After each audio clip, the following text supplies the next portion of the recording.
Collar Abhishek Tiwari हैं लुधियाना से। जी Abhishek ji, helpline में आपका बहुत बहुत स्वागत है। क्या है आपका सवाल? मैं अभिषेक तिवारी बोल रहा हूँ लुधियाना से। जी हाँ जी, मेरी माँ की उम्र 50 साल है जी, और उनके मसूड़े में सूजन रहती है और खून भी आता है। क्या करना चाहिए इस बीमारी के लिए और ये क्या पाया हो सकता है उनको?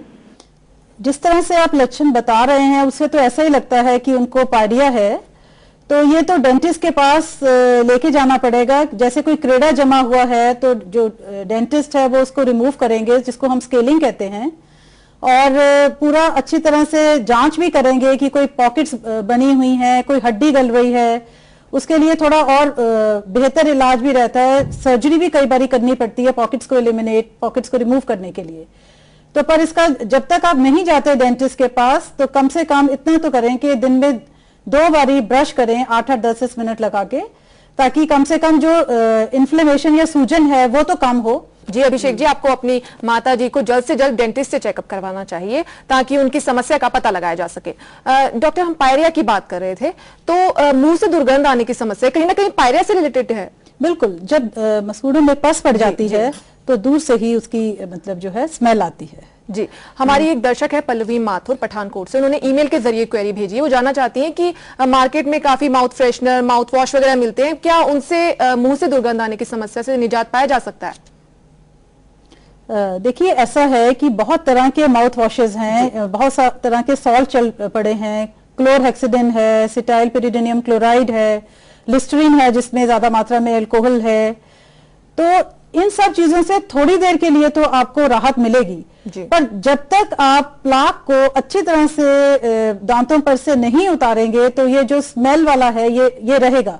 कई लोग मैंने देखा है इलायची खा लेते हैं, सोचते हैं या ब्रश नहीं किया, वो उससे सिर्फ रिंस कर लिया या माउथ फ्रेशनर यूज कर लिया, ये उसका इलाज नहीं है।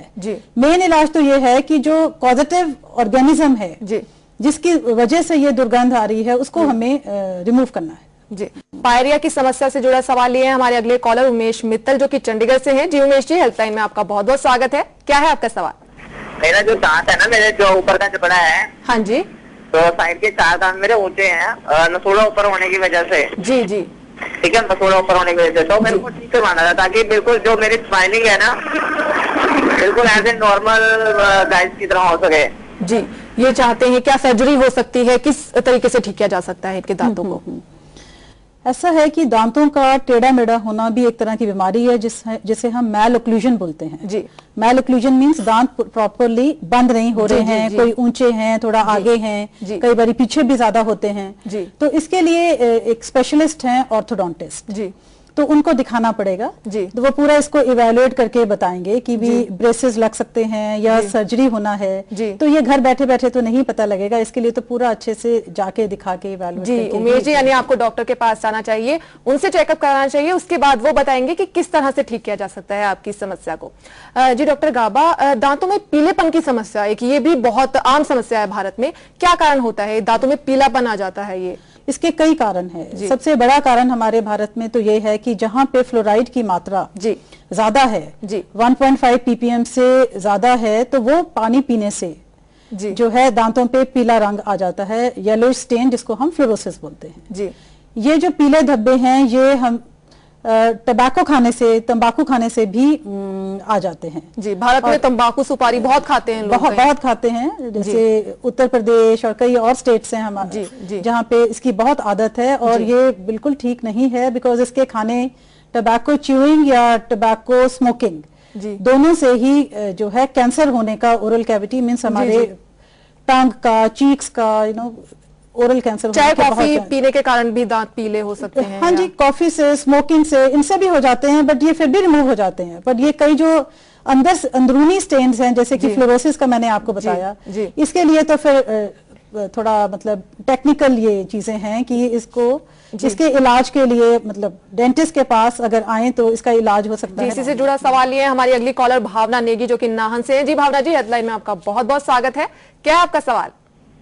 मैं डॉक्टर साहब से पूछना चाहूंगी कि मेरे दांत पीले हैं और मैं ब्लीचिंग करवाने की सोच रही हूँ जी, तो मैं ब्लीचिंग करवाने से दांत कमजोर तो नहीं हो जाएंगे? और क्या मैं घर पर भी ब्लीचिंग करवा सकती हूँ? जी, क्या घर पर भी कर सकते हैं bleaching? There are certain measures की होम ब्लीचिंग भी होती है जी, पर होम ब्लीचिंग से बेटर है अगर आप डेंटिस्ट के पास आके कंट्रोल्ड वे में ही ब्लीचिंग कराएं, बिकॉज घर में पेशेंट को नहीं पता लगता कि कितनी देर के लिए उसको रखना है, कितनी बारी दोबारा और अप्लाई करना है। कई बार सेंसिटिविटी भी हो जाती है दांतों में बार बार ब्लीच करने से। फिलहाल वक्त हो चला है एक और छोटे से ब्रेक का, लेकिन कहीं जाइएगा नहीं, क्योंकि ब्रेक के बाद हम जानेंगे कि कैसे किया जाता है दांतों की समस्याओं का इलाज। जल्द लौटते हैं इस छोटे से ब्रेक के बाद। ब्रेक के बाद आपका स्वागत है एक बार फिर हमारे हेल्थलाइन कार्यक्रम में। ब्रेक से पहले हमने डॉक्टर गाबा से दांतों की आम समस्याओं पर चर्चा की और अब हम बात करेंगे कि दांतों की समस्याओं का इलाज कैसे किया जाता है। जी डॉक्टर गाबा, दांतों की समस्याओं का अगर शुरुआती अवस्था में है कोई दांतों की समस्या, तो उसका कैसे इलाज किया जा सकता है? देखिए, अगर दांतों में कैविटीज यानी दांतों का कीड़ा जिसे आम भाषा में कहा जाता है अभी शुरू ही हुआ हो जी, तो अगर आप फ्लोराइड टूथपेस्ट के साथ ब्रश कर रहे हैं जी, तो पूरे चांसेस हैं कि वो आगे नहीं बढ़ेगा जी, वैसा ही रहेगा जी। पर अगर आगे बढ़ जाता है, कैविटी ओपन हो जाती है, तो डेंटिस्ट के पास जाके इसकी फिलिंग हो जाती है। फिलिंग पहले तो सिल्वर फिलिंग्स होती थी, आजकल तो जैसा दांत है वैसे का वैसा ही बन जाता है, बिल्कुल टूथ कलर्ड कंपोजिट रेस्टोरेशन जिसे हम कहते हैं आते हैं जी। ये परमानेंट रहती है या टेम्परेरी होती है, दोबारा करवानी पड़ती है जाकर? नहीं, ये परमानेंट ही रेस्टोरेशन है जी। कई बार अगर कभी निकल भी जाए, वैसे इसके चांसेस बहुत कम है निकलने की, तो दोबारा भी करा सकते हैं जी। फिलिंग करवाने के बाद कुछ सावधानियां भी रखनी पड़ती है कि फिलिंग ना निकले, मतलब कुछ परमानेंट फिलिंग में तो ऐसी कोई बात नहीं है, बट अगर कई बार डेंटिस्ट जो हैं अगर पेन ज्यादा हो तो थोड़ी देर के लिए, पेन का मतलब है सेंसिटिविटी ज्यादा हो, तो एक लेयर देके एक टेम्परेरी फिलिंग कर देते हैं जी। वो कई बार निकल जाती है, बट वो भी 4-6 हफ्तों के बाद जब आप परमानेंट रेस्टोरेशन करा लेंगे तो ठीक ही रहता है जी। दांतों की समस्या के इलाज से ही जुड़ा है हमारी अगली कॉलर का सवाल, जो कि है रश्मि आहूजा चंडीगढ़ से। जी रश्मि जी, हेल्पलाइन में बहुत बहुत स्वागत है। क्या जानना चाहती हैं आप? हाँ जी मैम, मेरा सवाल ये है कि मैंने 4 दिन पहले अभी फीलिंग करवाई थी अपने दांतों की, और कल खाना खाते वक्त मेरी मतलब फीलिंग करवाई थी जो वो निकलनी भी शुरू हो गई है, और जब मैं कुछ खा पी रही हूँ तो ठंडा गर्म महसूस हो रहा है। और क्या मुझे दोबारा फीलिंग करवानी पड़ेगी? इसका मेरी फीलिंग निकलने का कारण क्या हो सकता है?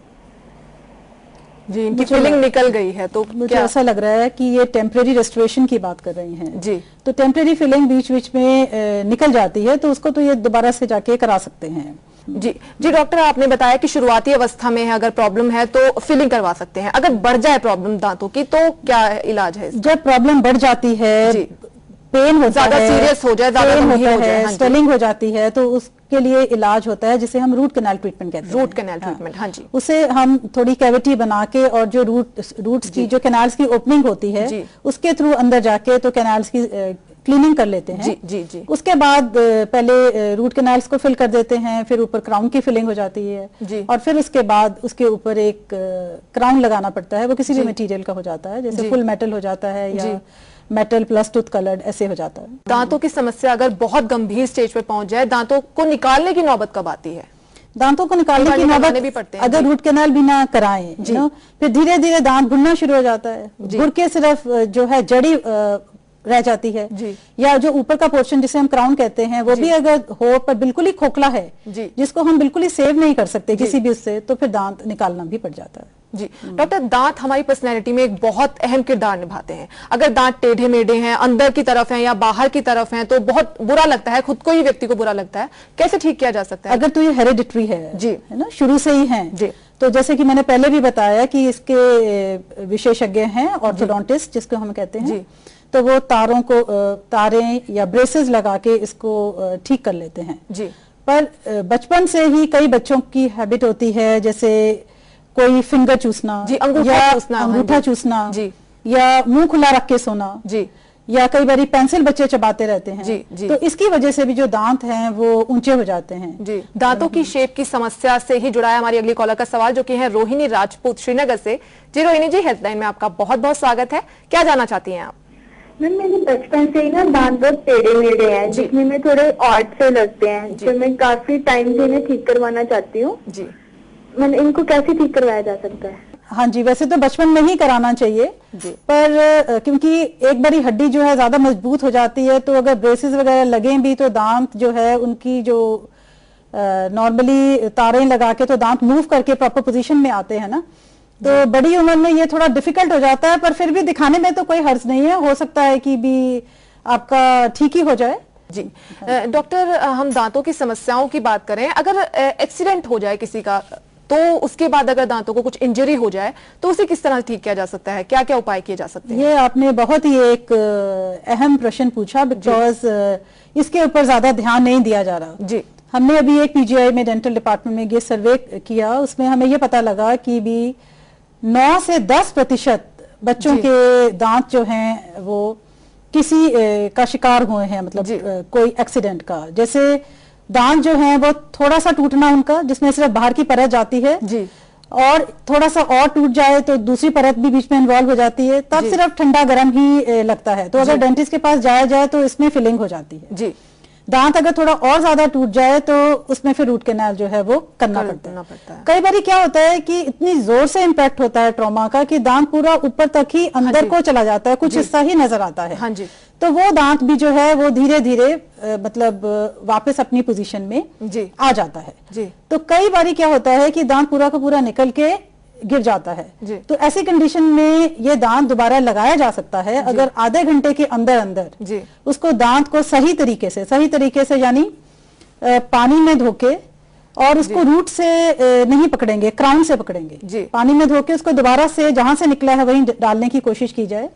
अगर नहीं डाले तो उसको दूध में रख के और इमीडिएटली डेंटिस्ट के पास पहुंचा जाए। तो डेंटिस्ट जो है उसको दोबारा से लगा सकते हैं और वो काफी सक्सेसफुल रह सकता है।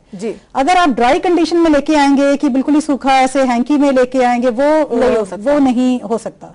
तो इसका सबसे बढ़िया तो है हैंक्स बैलेंस्ड सॉल्यूशन, हम इसको बोलते हैं। ये हर स्कूल में और हर प्ले ग्राउंड में रहना चाहिए। जैसे ही कोई ऐसी सिचुएशन आए उसमें डाला और इमीडिएटली डेंटिस्ट के पास आए तो ये दोबारा से बच सकता है। जी डॉक्टर, आखिर में एक क्वेश्चन पूछना चाहूंगी, कुल मिलाकर दांतों की समस्याओं से बचाव के लिए क्या करना चाहिए कि हो ही ना दांतों की समस्या, क्या कुछ टिप्स देना चाहेंगे? हाँ जी, बिल्कुल। इसको मैं गोल्डन रूल्स कहना चाहूंगी। सबसे पहला तो कि ब्रश जो है वो दिन में 3 बारी अगर पॉसिबल नहीं है तो सुबह और रात को सोने से पहले तो बहुत ही ज्यादा जरूरी है। दूसरा, फ्लोराइड टूथपेस्ट का इस्तेमाल, ताकि आपके जो दांत हैं वो शुरू से ही स्ट्रांग रहें और इसमें जो डेंटल कैरीज या कैविटीज हैं बहुत ही कम मात्रा में हो। और तीसरा, कोई भी मीठी चीज दिन में 3 बारी से ज्यादा ना लें। डॉक्टर गाबा, आपका हेल्पलाइन में आने के लिए बहुत बहुत शुक्रिया। यानी कुल मिलाकर दांत साफ, सुंदर और मजबूत बने रहें तो चेहरा तो सुंदर दिखता ही है, साथ ही शरीर भी स्वस्थ और मजबूत बना रहता है, क्योंकि हम जो कुछ भी खाते हैं उसे दांतों से ही चबाते हैं और जितनी अच्छी तरह चबाते हैं उतना ही हाजमा यानी डाइजेशन अच्छा रहता है।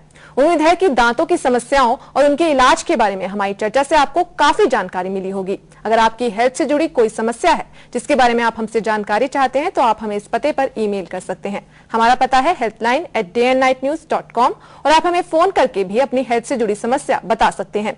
हमारी फोन लाइन सोमवार दोपहर 12 बजे से दोपहर 2 बजे तक खुली रहेंगी। हमारा फोन नंबर है 0172-504-3734। हमारा नंबर आप अपनी टीवी स्क्रीन पर भी देख सकते हैं। और फिलहाल अभी के लिए हेल्पलाइन में बस इतना ही। अगले हफ्ते हम फिर हाजिर होंगे एक नई बीमारी के बारे में आपके सवालों के जवाब लेकर। तब तक के लिए नमस्कार।